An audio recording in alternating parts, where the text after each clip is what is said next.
When the police broke into the Harlem mansion of feared Mafia lord Darius King, they expected drugs, weapons, or even a few bodies buried beneath the floorboards. What they didn't expect was a trail of bones picked clean, and a chilling truth that the city will never forget. How far can a man go to protect a secret so vile, so taboo, that even the criminal underworld turned its back on him? Darius King was the kind of man who silenced threats with bullets and buried truths with blood. But when his forbidden affair with his own mother threatened to surface, he didn't just kill his enemies, he slaughtered his own bloodline. This is the unthinkable story of a man who loved no one but himself, and the mother who loved him too much. Before we dive into this twisted story of deception, power, and the sickening lengths people go to protect their secrets, don't forget to subscribe to our channel, hit the notification bell, and stay tuned for weekly jaw-dropping true crime documentaries that dig deep into the darkest corners of the human mind. When you heard the name Darius King in Harlem, your instinct wasn't to look over your shoulder, it was to run. They didn't just fear him, they worshipped and whispered about him like a ghost story. Only this one was real. Tall, clean-shaven, and always wearing a black leather coat no matter the season, Darius was the kind of man who made grown men weep with a look. At just 25, he had built a criminal empire that dwarfed his predecessors. Drugs. Guns. Nightclubs. Even legitimate businesses like car dealerships and real estate. Every corner of Harlem carried his fingerprint. But his favorite possession? His mansion. A steel-gated fortress tucked between two abandoned warehouses on 143rd Street. Inside those walls, only a few ever walked out the same. People called him the King of Harlem, and he liked the sound of it. Not just because it fed his ego, but because it reminded him of how far he'd come. Raised in a tenement apartment, fatherless since age 10, Darius clawed his way up from the streets with grit and brutality. He wasn't just a leader, he was a storm. And his name carried weight in every barbershop, police precinct, and back alley in Manhattan. But behind every great king is a hidden weakness. And Darius had one nobody dared talk about, his mother. Her name was Gloria King. She was graceful, reserved, and stunning even in her 50s. She rarely left the mansion, rarely spoke to anyone outside the house, and yet, whenever Darius walked into a room, his eyes always searched for her first. It was odd. Even his lieutenants noticed. She had a private wing of the mansion, a separate dining table, and full authority over staff. And Darius? He obeyed her like a son, but hovered near her like a lover. Too close. Too often. And too quiet about it. He had a wife, Vanessa, a former runway model who was once the envy of Harlem's elite. But Vanessa lived in shadows now. Her once vibrant smile faded behind glassy eyes and whispered calls to her sister. When asked about Gloria, she simply said, "Don't talk to me about that woman. There's something wrong in this house." Their two sons, Marcus and Elijah, were well-trained, groomed to inherit the empire. But even they began to notice the rot. The way Darius flinched if Gloria raised her voice. The way she sat at the head of the table during dinner, even when Darius was present. In their world, power was everything, and it was starting to look like the real crown wasn't on Darius's head. Still, nobody dared challenge him. Not his men. Not his wife. Not even his rivals. Until one night, just before Christmas, something inside that mansion shifted. Days later, Harlem woke to news that would paralyze the streets. Darius King's entire family had vanished. No signs of forced entry. No signs of struggle.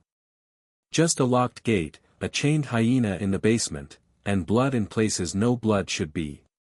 Because this is how the reign of the King of Harlem began. If you ever spoke to anyone who worked in Darius King's mansion, back when they still had the nerve to talk about it, you'd hear the same thing over and over: something wasn't right in that house. It started small. Carla, the maid, was the first to notice. She'd worked in rich homes before, even cleaned for a few Wall Street sharks, but none of them had rules like the King's. There were rooms she was never allowed to enter. A second dining room, never used by the kids, never by the wife, always preset with wine and candlelight. Always just 2 chairs. One for Darius. One for Gloria. Carla would hear laughter late at night. Low, private, intimate. Not the kind you hear between mother and son. She once told a friend that she found Gloria in the master bedroom, not the East Wing guest room where she lived, but Darius's private suite. Gloria had been standing by the window in a silk nightgown, combing her son's hair as he sat shirtless at the vanity. They didn't flinch when Carla entered. They just stared at her like she was the one who didn't belong. Later that day, Darius pulled Carla aside. No threats. No yelling. Just one sentence: you speak about what you saw, and your family will forget you ever existed. She quit the next morning. But she wasn't the only one. Chef Miguel, who'd worked for the Kings for over 3 years, started seeing raw meat orders triple, despite no parties, no extra guests. And it wasn't beef or chicken. It was exotic. Zebra cuts. Gazelle bones. Meant for the hyena that Darius kept chained in the basement. Reaper.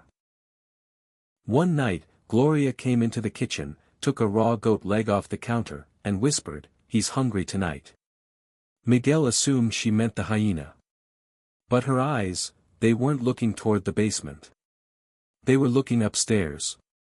Then there was Vanessa, Darius's wife. She wasn't a fool. She knew something was unraveling.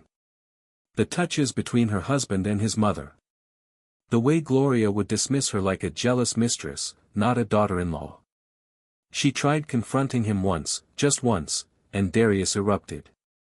He threw a glass across the room, told her if she ever disrespected Gloria again, she'd be the one sleeping in the basement. And he didn't mean in a guest room.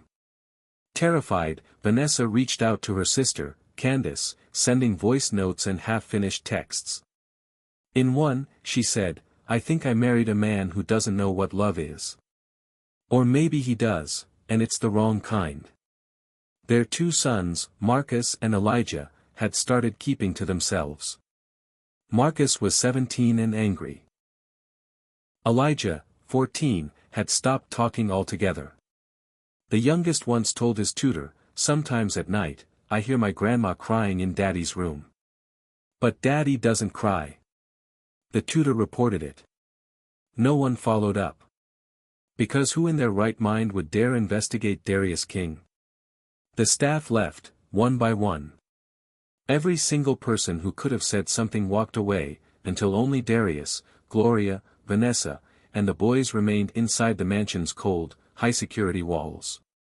From the outside, the family looked picture-perfect. Smiling for gala photos. Arriving at charity events together.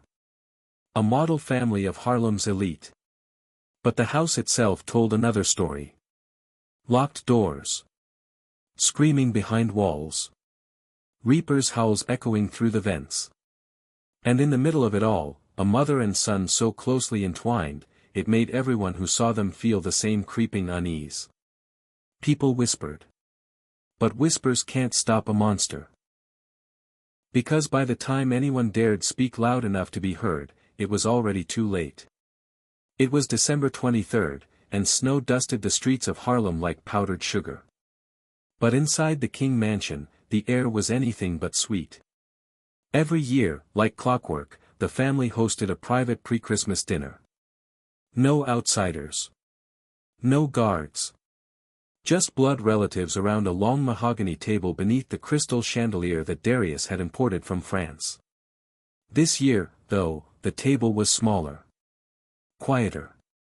Something was off. Darius King sat at the head. Dressed in a black silk robe and gold chain, he tapped a steak knife against his plate in slow rhythm. To his right sat Gloria, elegant in a red velvet dress, her hand resting just a little too long on his knee. She didn't speak much. She didn't have to. Across from them sat Vanessa, his wife, wrapped in a turtleneck sweater, barely touching her food.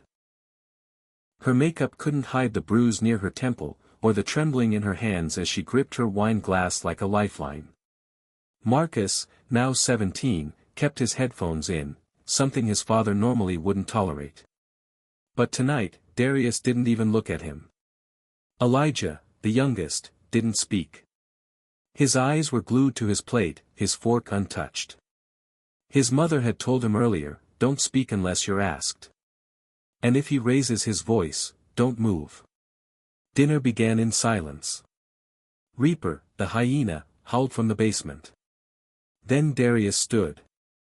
He clinked his glass. Everyone froze. "Someone in this house," he began, voice low but sharp, "has been talking." Vanessa's heart dropped. She had sent a voice note to Candace, nothing incriminating, just a warning, "If anything happens to me, it was him." She hadn't mentioned names. But Darius knew. He always knew. "I built this family," he continued. "Brick by brick. Blood by blood. I gave you everything." He turned slowly toward Vanessa, then glanced at Marcus. "And this is how you repay me?" Vanessa opened her mouth, but Gloria reached out and gently placed a finger on her lips. "Let him finish," she whispered. That's when Vanessa knew. This wasn't just anger. This was judgment. And the verdict had already been decided. Darius took a sip of wine, then leaned in close to Gloria. They exchanged a look. A long, chilling stare that bypassed words entirely. Then dinner resumed, as if nothing happened. Marcus slammed his fork down and stood to leave. "This family is AF *** king joke," he muttered. "Sit," Darius growled without looking up. Marcus hesitated. Then left anyway. Nobody saw him alive again. By sunrise on Christmas Eve, the mansion was locked tight. No movement. No footsteps. No lights. Inside, death had already begun. December 24th, Christmas Eve. Outside, Harlem glittered with lights and laughter. Families gathered. Churches sang. But inside the King mansion, death had already made itself at home. No one heard from Vanessa King that morning. Her phone was off. The boys didn't show up for their private tutoring. No deliveries were accepted. The mansion, usually bustling with staff and security, was sealed shut like a tomb. Neighbors noticed strange things. Mrs. Albert, who lived 2 blocks away, claimed she heard a woman screaming. Long blood-curdling. It came from the direction of the mansion, but stopped suddenly, cut off mid-scream. Mr. Denny, the night guard on 142nd, said he saw Darius carry a large, rolled-up rug into the back garden around 3 a.m. No coat. No shoes. Just barefoot in the snow, dragging something heavy, and red. But no one reported it. Because when it came to Darius King, people minded their business. Lorenzo, Darius's former head of security, had quit 2 weeks prior. But that night, he returned to retrieve his last paycheck. His key still worked. He stepped into the foyer, and froze. The air was thick with the smell of bleach and meat. Not food, raw meat. The lights flickered. No sounds. Just the low, deep growl from below. Lorenzo followed the sound. Down the marble stairs. Into the basement. What he found there still haunts Harlem. Bones. Dozens of them. Not clean or stacked, but shattered. Scattered. Like something, or someone, had torn them apart. In the center of the room was a steel cage. Inside it, pacing hungrily, was Reaper, the 150-pound African hyena Darius had imported years ago under a false permit. Its face was soaked in blood. Flesh still hung from its jaw. And near the edge of the cage was a shoe. A child's shoe. Lorenzo vomited. Then turned. The walls were smeared with handprints. Bloody. fingernails still embedded in the wallpaper. A small pink bracelet, the one Elijah always wore, lay crushed beneath a boot print. Vanessa's body was found beneath the staircase. Her arms had been tied behind her back. A silk scarf, the one Gloria often wore, was wrapped around her throat. Her mouth still agape, as if she died mid-scream. Marcus's remains were harder to identify. Only a few bones were found, deep in Reaper's cage. One had a gold bracelet still attached. Darius had given it to Marcus for his 16th birthday. It read, "MK, Blood Royalty." Elijah was never found. Not entirely. Just his stuffed rabbit, soaked in blood, found near the garden drain. The entire family, wiped out, as if erased. And Darius? Gone. Gloria? Gone. When Lorenzo stumbled out of the King mansion after witnessing the horror in the basement, blood on the floors, bones chewed down to the marrow, and Reaper growling in his cage, he didn't hesitate. He jumped in his car, locked the doors, and with trembling hands, called 911. "This is Lorenzo James. I used to work security for Darius King. You need to get to his house now. There are bodies. It's a graveyard. He killed them all." Within 15 minutes, Harlem's elite crime unit descended on the estate. They found exactly what Lorenzo described, and more. The remains of Vanessa King beneath the stairs, Marcus's shredded bracelet in the basement, traces of Elijah's blood in the laundry chute, and Gloria King's red silk scarf knotted around a chair like a leash. But no Darius. No Gloria. That changed just 2 hours later. A black SUV pulled up to the mansion gates, Darius King behind the wheel. No bodyguards. No weapons. Just him, and his mother. He parked. Stepped out. Lifted both hands. "I'm done," he said to the officers, voice hoarse. "They're all gone. I did it." He was cuffed on the spot, Mirandized, and placed in the back of a cruiser while Gloria stood beside the car, smiling faintly at the flashing lights like she was proud of her boy. At the precinct, Darius gave a full confession without prompting. He said Vanessa had threatened to expose him, to show the world what he and his mother had been hiding for years. She'd collected evidence. She was going to ruin him. She was going to tear everything down, he muttered, staring at the table.